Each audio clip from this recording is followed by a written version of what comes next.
Olá, seja bem-vindo à Culturaria da Rê. Hoje nós vamos falar de uma das obras que é considerada a maior obra de amor de todos os tempos, que é Romeu e Julieta, escrita por Shakespeare. A gente conhece muito a história de Romeu e Julieta como uma história de amor muito intensa, né? Mas também muito trágica e tudo, porque eles morrem ao final. E ele tem muitas passagens que marcaram, né, a coletividade, como a cena do balcão, Julieta no balcão, falando com Romeu, enfim. Muitas coisas de Romeu e Julieta estão presentes aí na nossa vida. Só que essa obra, ela pode ter algumas interpretações também, alguns aspectos um pouco interessantes, né, um pouco mais interessantes do que simplesmente uma história de amor, né, que não teve um final feliz, mas também aspectos simbólicos. A gente sabe que Shakespeare era um autor considerado um autor popular. Ele escrevia para as pessoas que iam ao teatro, que era a diversão ali da época, né? Shakespeare vive entre 1564 e 1616, né? Então a gente está falando da época da Rainha Elizabeth e do Rei James, né? A Rainha Elizabeth era uma grande apoiadora aí das artes, do teatro, então Shakespeare ele cresce muito, né? E a gente sabe que nessa época que o teatro está crescendo, as obras que vão sendo escritas, né, elas vão ser interessantes para a maioria da população. Então é considerado um passatempo não erudito como hoje, mas mais acessível, né? O The Globe, que é o teatro que Shakespeare cria em Londres, ele estava sempre lotado, né? Ele é um artista, ele é um escritor que é reconhecido em vida. Então ele não escreve para elites, né? Ele escreve para as pessoas. Por isso que são obras que nos tocam, né? Elas são colocadas de uma forma assim muito acessível, certo? Só que elas têm um aspecto também simbólico. A gente diz que Shakespeare é uma renascença tardia, né, ali na Inglaterra, e a gente vê que ele traz alguns elementos do teatro grego, apesar de quebrar um pouco ali com os formatos aristotélicos, né, a gente vê que ele traz algumas simbologias bem interessantes. E são essas simbologias que eu quero trazer para vocês hoje, para a gente interpretar um pouquinho mais, né, da obra de Romeu e Julieta de Shakespeare, certo? E eu já começo falando da obra de que se você quer ter um amor como o de Romeu e Julieta, é porque você não leu o livro. Se você ler o livro, você vai descobrir que não foi um bom negócio. Em termos práticos, né, a história ela é bem curtinha. Ela começa no domingo e termina na quinta. Então, quando a pessoa fala que ela quer um amor como Romeu e Julieta, ela está querendo conhecer o cidadão no sábado, né? E todo mundo morto e enterrado na quinta-feira. Então, não é um bom negócio. Agora, esse tipo de obra, né, assim, condensada, ela dá a ideia da intensidade das coisas, né? Tem esse aspecto que Romeu e Julieta são dois jovens muito jovens. Dentro da obra, ele fala que Julieta ainda não fez 14 anos, então ela está entre 13 para fazer 14. Eles hoje em dia, são considerados quase como crianças, né? Em algumas partes da obra, eles falam que mulheres, né, da Itália já tinham sido mães na idade em que Julieta ainda é donzela, que é 13 anos de idade, certo? A gente tem que considerar isso também. E o Romeu não está muito longe disso, ele também é super novinho. Então os dois têm essa impetuosidade, né, essa intensidade da adolescência. E é o que vai fazer com que a história tome diversos rumos, porque eles são apressados, né, eles querem fazer tudo muito rápido, e o Romeu não se controla. Enfim, aí essas características vão montando um enredo, né, que por trás tem algumas coisinhas mais profundas. Então eu vou contando a história para vocês e vou interpretando à medida que a gente caminha nos fatos, tá? Os personagens principais que a gente vai ter na obra é Romeu e Julieta, né, o Frei Lourenço, que vai fazer o casamento deles, e dois primos, Mercúcio e Teobaldo. Mercúcio, ele é primo de Romeu e Teobaldo é primo de Julieta. Certo? Então, esses são basicamente os personagens principais que eu vou trazer aqui para vocês. Ah, sim, e tem o Paris, né? Que quer casar com a Julieta, vai forçar a barra aí lá pro final do meio para o final da obra. Então, com essas personagens na cabeça, então, a gente começa a falar de Romeu e Julieta, uma obra que começa com Romeu totalmente apaixonado por uma moça chamada Rosalina, que não aparece, né? Mas como ele muda do amor de Rosalina para Julieta, esse personagem ele tá ali só para mostrar que Romeu tem aquela ideia de que a fila anda, né? Ele é uma pessoa que se apaixona o tempo todo. O nome de Romeu traz a ideia do peregrino, é aquele que está à procura, né? Que está andando no mundo à procura de alguma coisa. E no caso aí da obra, ele está à procura de Julieta, né? Julieta é o diminutivo de Julia, de vida, né? Então Julieta é a pequena vida, o início da vida, ou a vida no seu início. Então Romeu é o peregrino que busca pela vida, né? Romeu busca por Julieta. E eles se encontram, então, numa festa feita na casa da Julieta. Né? Tem um primo do Romeu que vira para ele e fala assim: olha, você está apaixonado por essa Rosalina, ela não quer nada com você, você precisa conhecer outras meninas, né? Para ver se você tira a Rosalina da cabeça. Estou sabendo que tem uma festa, né? E a gente podia ir lá, dar uma olhada e tal, ver como é que é, e aí você talvez, né, encontre outra pessoa. E na ida para essa festa já começa um elemento interessante. Quando eles vão entrar na festa, o Romeu ele faz um certo presságio. Né? Ele fala assim: algo me diz que nessa noite um fato que ainda está pendente das estrelas vai acontecer e que ele vai mudar e vai acabar com toda a minha vida. Então ele vai encontrar um destino que ele já percebe, né, que vai ter um fim trágico, mas o destino é assim, né? É aquela coisa de não dá para fugir. E Romeu vai para a festa, né, e encontra Julieta. E eles vão mascarados, né? Alguns dos personagens usam máscaras. E essa coisa ela é interessante, porque as máscaras, os bailes de máscaras, falam muito da superficialidade da vida. Então Romeu, ele conhece a sua pequena vida, ele conhece sua alma representada por Julieta em uma festa, em um local superficial. Porque a gente precisa encontrar a nossa alma, as coisas profundas da vida, né? Mesmo que a gente viva uma vida material e superficial.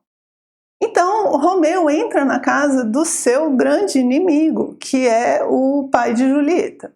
E aqui a briga entre as famílias, ela é interessante porque no início da obra, Shakespeare já mostra a briga entre os dois, né? Uma briga de rua e tal, uma confusão. E essa briga, essa polarização de Montecchios e Capuletos, eles vão falar justamente das brigas, das desavenças, das desarmonias que a gente tem na nossa vida. Né? Então, a nossa vida também está dentro dessa dualidade e está procurando uma harmonia, né? alguma saída, digamos assim, que é a cidade de Verona procurando também uma saída para isso e sem encontrar. Sem encontrar porque no início da obra, quando tem essa grande briga de rua, o príncipe que chega para colocar a ordem, ele fala assim: 3 Montecchios já morreram, 3 Capuletos já morreram. O próximo, né, vai pagar com a própria vida. A próxima pessoa que arrumar confusão na cidade vai pagar com a própria vida. E é interessante esses números, né, porque você fala 3 e 3, né? O 3 já é um número bem simbólico. Quando você junta 6 e o último que vai morrer 7. 7 fecha um ciclo também, né? A gente vê que a gente divide a vida das pessoas de 7 em 7 anos, né? 7, 14, 21. Várias tradições fazem essa divisão em 7. E o 7 é um número extremamente simbólico. É como se fosse fechar o ciclo. Então é assim, ó, já morreu 3 de cá, 3 de lá. O próximo a gente vai fechar essa história e vamos acabar com isso. E é o que vai acontecer de fato, né? Ainda vão morrer várias pessoas, todas vão pagar com a vida para fechar esse ciclo. Então, essa fala do príncipe dá essa ideia de que as coisas estão caminhando para se resolver, né? Só que ninguém imagina que vai ser justamente a morte de Romeu e Julieta. Então eu deixei eles lá na festa, né? Então começa a história, tem essa briga, o príncipe fala, Romeu está apaixonado e tal, não sei o que, e vai para a festa na casa da Julieta e conhece a Julieta e se apaixona perdidamente. E ela por ele, né? Então é recíproco. São cenas muito bonitas, né? Shakespeare tem uma intensidade, ele consegue colocar um amor ali nas palavras que realmente vale a leitura, certo? Vale muito a leitura da obra. E os dois, enfim, estão apaixonados e no final da festa eles percebem, eles entendem que eles são de famílias opostas. E aí começa o grande drama deles, né? O que a gente vai fazer se o amor da minha vida vem do ódio da família? E os dois ficam muito tristes e tal, mas enfim, de noite, Julieta vai para o seu balcão, para a sacada, né? E começa a falar do Romeu e tudo, sem saber que o Romeu está vendo, né? Está olhando para ela e está ouvindo. E ela fala uma coisa bem interessante. Um dos diálogos, né, que tem nessa cena da varanda, do balcão ali, é que ela vira e fala: Romeu, esse não é o seu nome, larga o seu nome. Assim, o que é Romeu? É pé, não é mão? Ele não é você, ele não é nenhuma parte de você. Então larga a mão do seu nome, renuncia o nome da tua família e em troca me tem por inteiro. E aí o Romeu não aguenta e fala: beleza, eu vou abrir mão do meu nome e você vai cumprir com sua palavra. E o que é interessante? Porque tem um símbolo de renunciar a quem você é, né? Nas escolas antigas, quando uma pessoa chegava num determinado nível, né, ia ser um iniciado, ela mudava de nome. Até hoje tem isso, né? Os religiosos, quando fazem seus votos, né, nos mosteiros, enfim, nas linhas religiosas, não só orientais, mas cristãs também, né? Eles mudam de nome, as freiras mudam de nome. Então, elas abandonam tudo que tinha, né, para abraçar uma nova vida. E é isso que Julieta está dizendo para ele fazer, e ele topa. E como ele topa, né, eles vão agora então se casar no dia seguinte da festa, tá, gente? Então vamos contando aqui, eles se conhecem no domingo e vão casar na segunda. E aí na segunda-feira, quando eles se encontram, né, para se casar, entra a figura do Frei Lourenço. Frei Lourenço, ele é meio, ele cuida de, ele tem ervas, né? Ele faz remédios, então ele é meio curandeiro, assim, né? E é interessante porque ele é a representação justamente do espiritual. Quando o Romeu vai lá procurar por ele para que ele case os dois, de início ele fala: não dia desse você estava aí apaixonado pela Rosalina e agora você já quer casar com outra? Como assim, né? Coisa mais volátil, coisa mais superficial que você tem. Ele fala: não, dessa vez é diferente, e ela também me ama, e a gente é de famílias diferentes, mas mesmo assim a gente vai querer se casar e tal. E aí o Frei, ele tem uma ideia, ele fala assim: isso pode dar certo, né? Talvez o amor desses dois jovens consiga unir essas duas famílias. Já que eles se aceitam, né, por que não tentar? E o Frei, então, faz essa união, né, do casamento, faz a união espiritual dos dois. Isso na segunda. E de tarde. Então, o que acontece logo que eles saem, né? Eles casaram, combinaram de se encontrar à noite para consumar o casamento, né? E nesse meio tempo, então, quando o Romeu sai da igreja, né, tá indo para casa, ele vê os primos brigando. Lembra que eu falei o Mercúcio e o Teobaldo, o primo dele com o primo dela. Os dois começam a brigar, né, na rua, e Romeu tenta intervir. Ele fala: não faça isso, Teobaldo, olha, a gente é família diferente, mas você não sabe, mas eu tenho muitos motivos para amar você como um parente, né, porque agora eles são casados. E lembra que nessa época não tinha casamento civil, tá, gente? Era tudo na igreja mesmo. Então você chega, ele tenta, fala: não, a gente é como família, Mercúrio, para com isso, né? Não arruma confusão.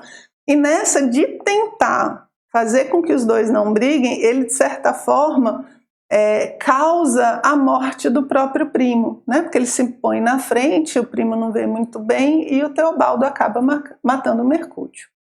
E quando o Romeu vê isso, ele perde totalmente o centro.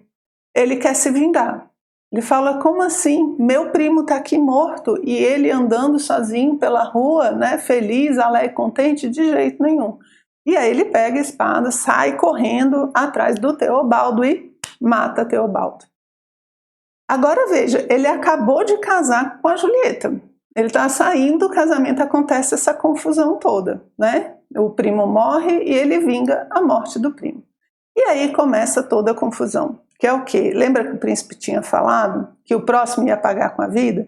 Então as famílias vão lá, né, pedir justiça. Então eles falam, né, a mãe Capuleto, né, a mãe da Julieta fala, Teobaldo morreu, Romeu não pode viver, né, então ela quer que Romeu morra. E o príncipe fala que ele não vai, né, já foram 2 pessoas que morreram, já são 2 vidas perdidas, então ele vai exilar Romeu. Ele fala, manda ele para Mantua, né, e que ele viva fora da cidade. E aí vai ser feito dessa forma. E quando a Julieta fica sabendo dessa história toda, mas aí é um desespero total. E ela chora, chora, chora, e ela chora pelo Teobaldo, e ela chora pelo Romeu, e fica aquela confusão, todo mundo achando que ela está chorando só pelo primo, né? E na verdade ela também ela tá chorando até mais pelo Romeu agora que vai ser exilado, né? Eles continuam com um plano que já estava acordado, passam a noite juntos, noite de segunda para terça, né? Eles passam a noite juntos e ele vai embora ao amanhecer, né? Tem uma parte bonita que eu gosto dessa obra, que eles ficam lá discutindo se quem está cantando é a Cotovia ou o Rouxinol, né? E a Cotovia canta de manhã e aí ele tem que ir embora, ela fala, não, é o Rouxinol. Eu acho bonito, eu acho bonitinha essa parte. Até porque a gente não sabe essas coisas, porque a gente acorda com despertador, né? E a gente não sabe o canto dos pássaros, normalmente isso eu fico pensando. Mas bora lá. Então, olha só, aquele casamento então que foi feito no céu, ele agora se consumou na terra, né? Porque os 2 passaram a noite juntos. Então agora você tem união feita no céu e na terra. Só que Romeu agora vai ser exilado. E aí essa imagem, né, quando ele sai, ela é muito doída, por quê? Porque é a última vez que eles vão se ver. Ele vai para Mantua, né? O Frei Lourenço manda ele para Mantua, diz para esperar lá, ele fala, olha, fica lá, eu vou dar um jeito aqui nas coisas, você espera em Mantua, eu vou te mandar cartas, notícias, tal, mas fica por lá. Então ele segue a indicação do Frei Lourenço, na manhã seguinte ele sai. E eles nunca mais vão se ver, né? Porque ela vai tomar o sonífero, né? E aí depois quando ela acordar, ele já está morto. Então você vê que de momento mesmo juntos, eles tiveram muito, muito pouco. Os bichinhos nem se conhecem direito, né? Não comeram 1 quilo de sal juntos, né? E aí eles se separam, então, na manhã do dia seguinte. E Julieta fica tristésima, sem saber o que fazer. E aí o pai, olhando, diz assim, nossa, mas ela tá terrível, ela não se recompõe de jeito nenhum. Vou ajudar Julieta, vou casar ela com Paris. Paris é um cidadão que está lá, que gosta dela, tal, já pediu ela em casamento e tudo. E o pai fala, vamos casar essa menina. E essa parte é interessante porque Shakespeare coloca o pai da Julieta numa grosseria, assim, sem tamanho, xinga ela, chama ela de vagabunda, que não sei o quê, e que você tem que me obedecer e tal. Muito para mostrar que a Julieta não tem solução. Né? Assim, a mãe ainda fala, o que deu em você, né? O que você está fazendo?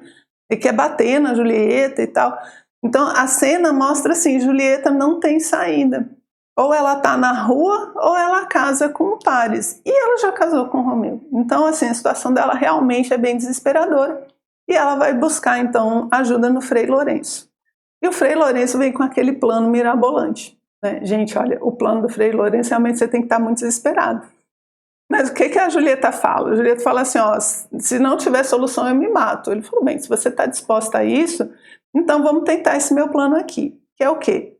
A Julieta vai voltar para casa. Ele fala assim, amanhã é quarta-feira.